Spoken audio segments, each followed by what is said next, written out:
What's up mga paos? Kayo ba ay may kamag-anak or pasyente na nahihirapang magsalita, huminga or lumunok? Baka may UVFP sila. At ngayon, ipapakita ko sa inyo kung bakit mahalaga ito at ano ang solusyon. Hi, ako nga pala si Eros Lumboy, isang clinical audiologist at product specialist ng Voice Vocal Implant System.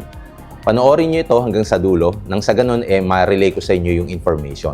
Alam mo, yung boses mo may dalawang maliit na bahagi sa loob ng inyong lalamunan na tumutulong sa inyo para makapagsalita. Ito ang tinatawag nating vocal folds. Parang dalawang pintuan na nagbubukas at nagsasara para lumabas ang boses mo. Pero kapag may unilateral vocal fold paralysis or UVFP, isa sa mga pintuan na iyon ay hindi na gumagalaw, kaya hindi na maayos ang pagsasara. Ano ang nangyayari? Mahihirapan kang magsalita ng matagal, mabilis kang mapagod, palagi kang parang nauubusan ng hangin habang nagsasalita.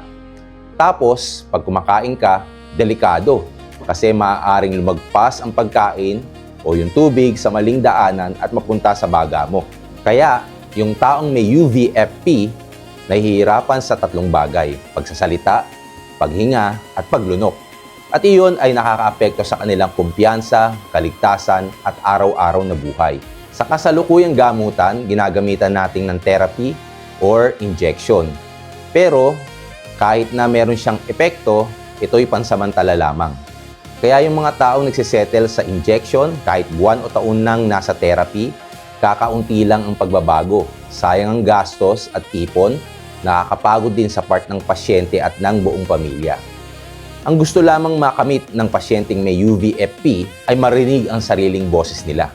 Kaya nandito ang Voice, ang vocal implant system. Isipin mo na parang maliit na matibay na support na nilalagay sa loob ng lalamunan para tulungan ang mga vocal folds na magsara uli. Ang Voice ang una at nag-iisang laryngeal implant sa buong mundo na naa-adjust. Ginawa para sa bawat pasyente at dinisenyo para sa pangmatagalang gamit.